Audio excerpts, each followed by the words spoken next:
मैं कौन हूँ? मैं क्या हूँ? क्यों आया हूँ मैं इस दुनिया में? क्या मकसद है मेरा? क्या पर्पज़ है मेरा? तो ये सवाल आपके मन में भी चलता होगा।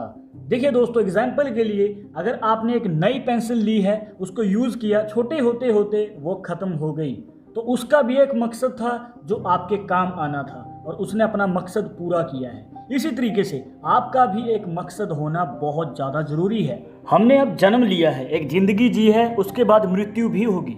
जी हाँ, मृत्यु से आप मुंह नहीं मोड़ सकते, वो निश्चित है। जब से बिग बैंग हुआ है, सृष्टि का निर्माण हुआ है, ये चक्कर हजारों सालों से चलता आ रहा है और आगे भी अनंत काल तक चलता रहेगा।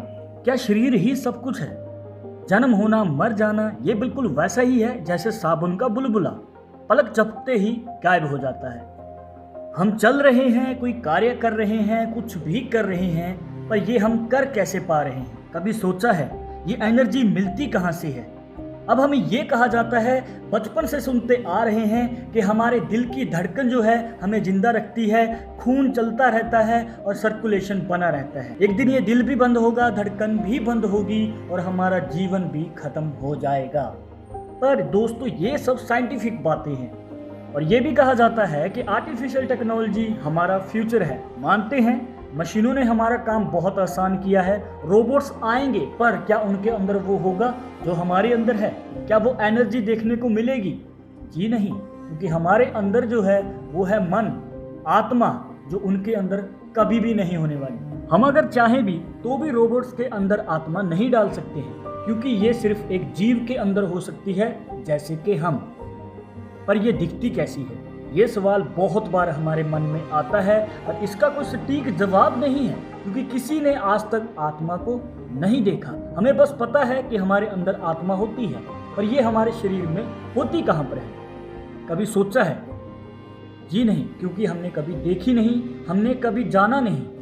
पर क्या कभी ये सोचा है कि हम जब किसी को मैसेज करते हैं तो वो कैसे जाता है?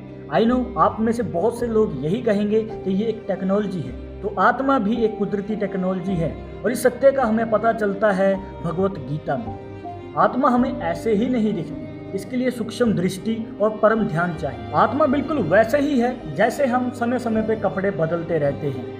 आत्मा को भी समय समय पे नया होस्ट चाहिए, नई बॉडी चाहिए। जैसे हम एक ही शर्ट को हमेशा के लिए नहीं पहन सकते, वैसे ही आत्मा एक ही बॉडी में हमेशा के लिए नहीं रह सकती। हम सब ये तो जानते हैं कि अकेले आए हैं, अकेले जाएंगे, हमारा शरीर यहीं रह जाएगा, मिट्टी में मिल जाएगा। पर जो आत्मा है वो अगला शरीर चुनेगी और नया जन्म लेगी।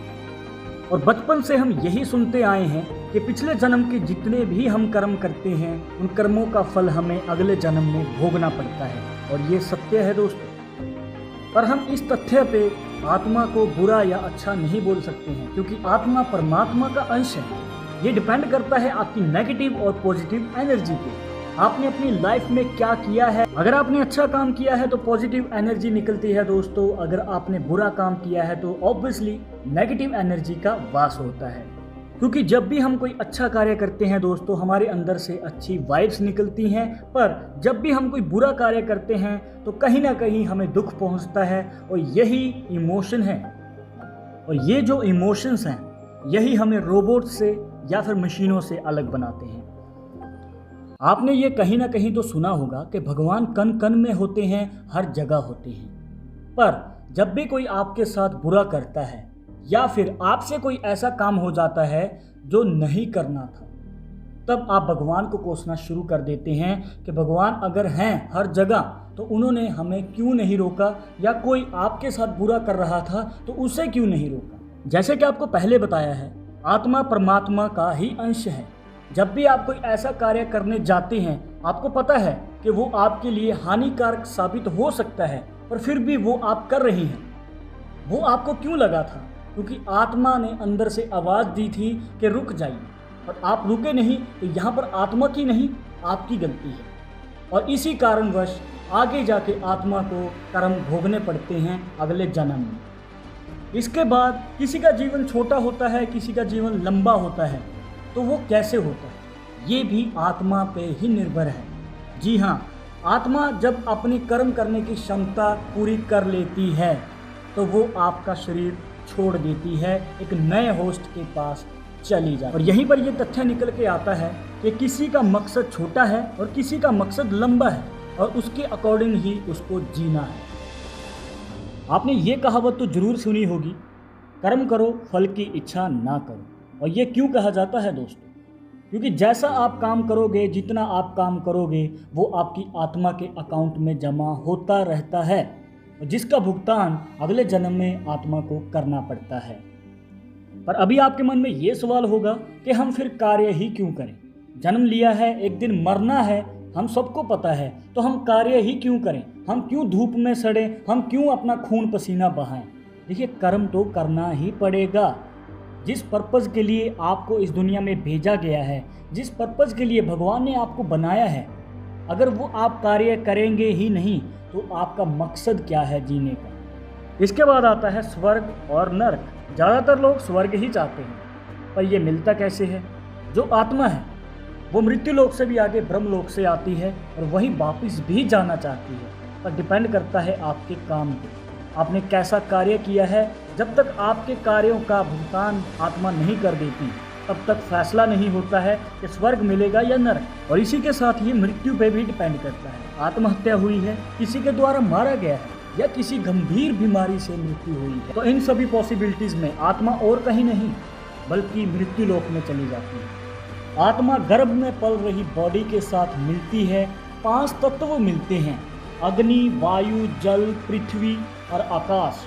और यहाँ पर निर्माण होता है एक शरीर का, जो इस संसार में आता है और जीता है, सुख दुख का एहसास करता है और अपना कर्म करता है। अब चाहे वो डॉक्टर बने, चाहे वो नेता बने, अपना मकसद पूरा करने के बाद आत्मा उस शरीर को छोड़ के चली जाती है। पर आत्मा दिखती क्यों नहीं? जैसे कि आपको बताया, हमारा शरीर 5 महाभूत से मिलकर बनता है, जो आत्मा के पास नहीं होती है, जिस वजह से हम उसको नहीं देख पाते हैं। आत्मा को काटा नहीं जा सकता, उसे जलाया नहीं जा सकता, क्योंकि ये सभी क्वालिटीज़ हमारे शरीर की है, ना कि आत्मा की।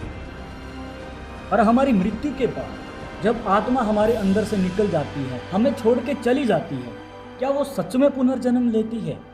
आफ्टर लाइफ होता क्या है? अगर आप जानना चाहते हैं कमेंट बॉक्स में जरूर बता देना, क्योंकि इस टॉपिक के ऊपर स्पेशल वीडियो आपकी डिमांड पे ही आएगी। वीडियो पसंद आई हो तो लाइक कर देना, शेयर कर देना अपने दोस्तों के साथ सोशल मीडिया पर, सब्सक्राइब करके बेल आइकन जरूर दबा दें नेक्स्ट वीडियो की अपडेट के लिए। मैं आपसे मिलूंगा एक और इंटरेस्टिंग टॉपिक के साथ, तब तक मुझे इजाज़त दीजिए। नमस्कार।